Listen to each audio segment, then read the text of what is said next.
So you need to warm up to people you don't know. Smiles are always a good thing. Obviously not like, I'm sorry your cat died type smile.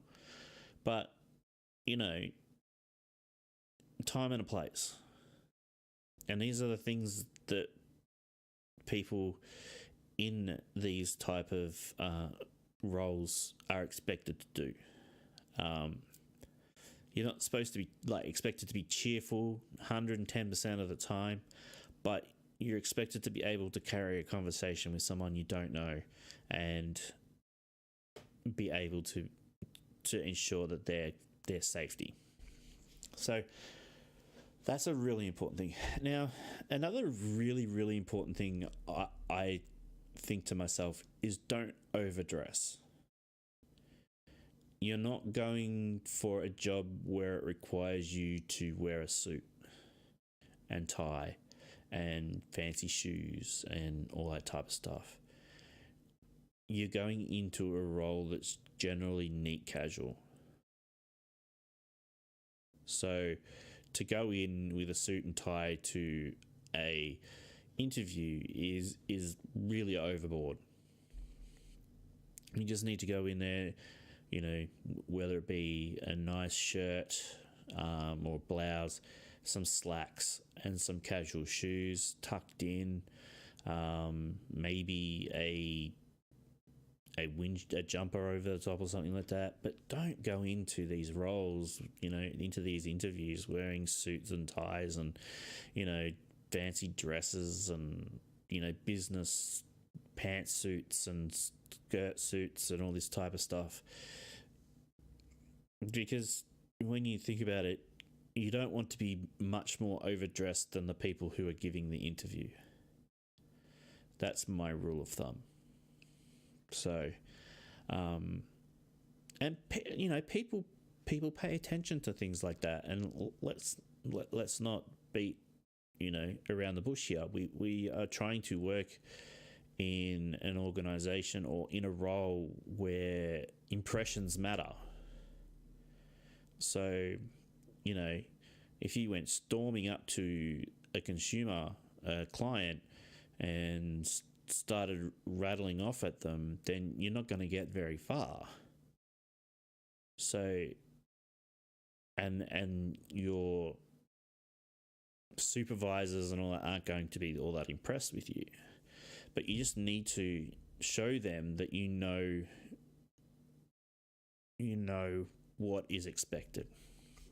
And these things can be considered trivial.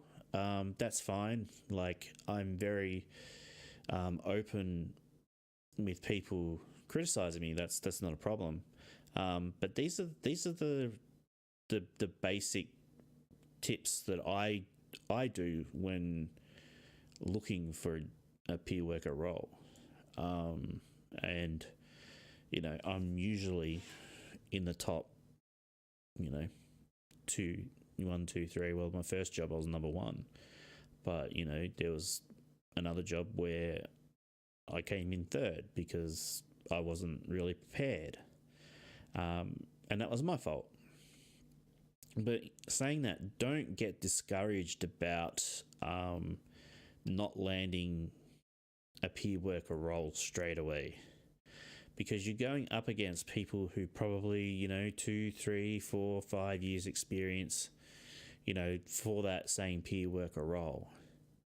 You just need to keep going and trying and applying for all these for these roles to ensure that, you know, you get the best opportunity at landing that interview.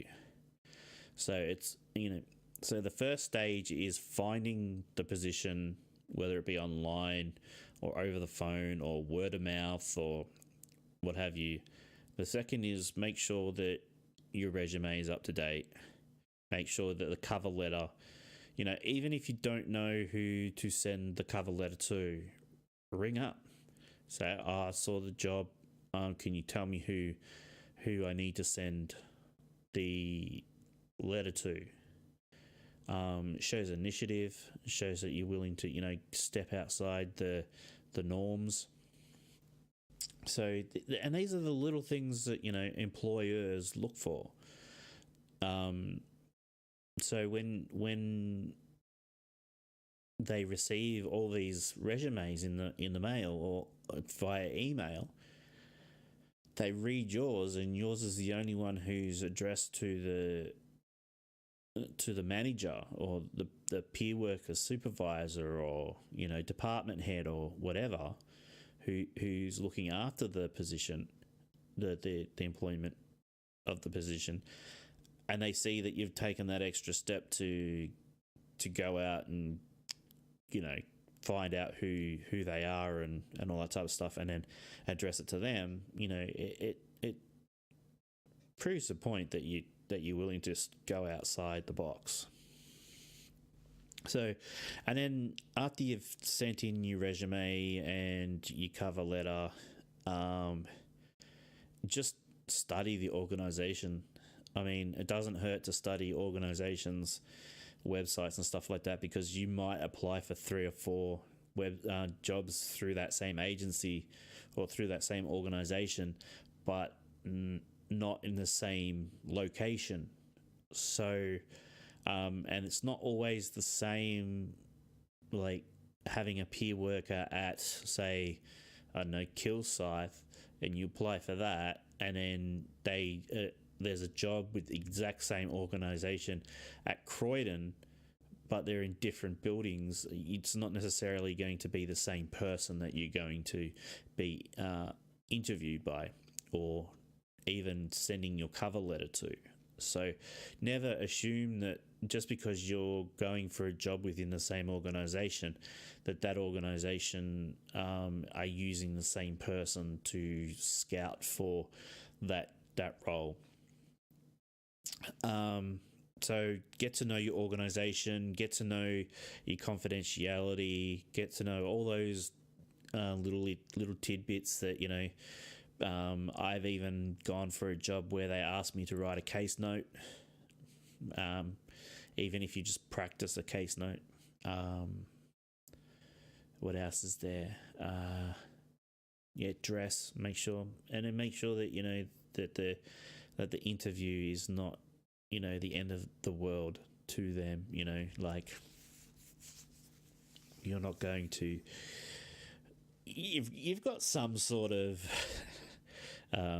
character behind you in regards to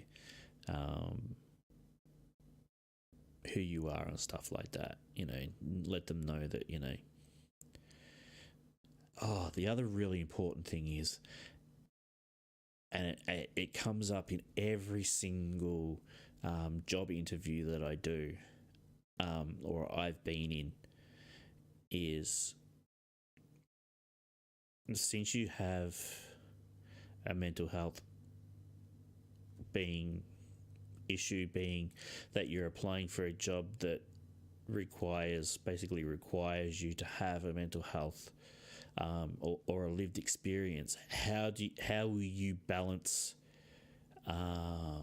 your lived experience and how you feel with clients that may have sensitive information? Like how you, so say if you're, I hate the word triggered. It's just a shit word. But people use it, triggering. Say talking about, I don't know, suicide upsets you. So, and then a client / consumer / see, it's just all this word salad that really, it's something that I really want to address in a later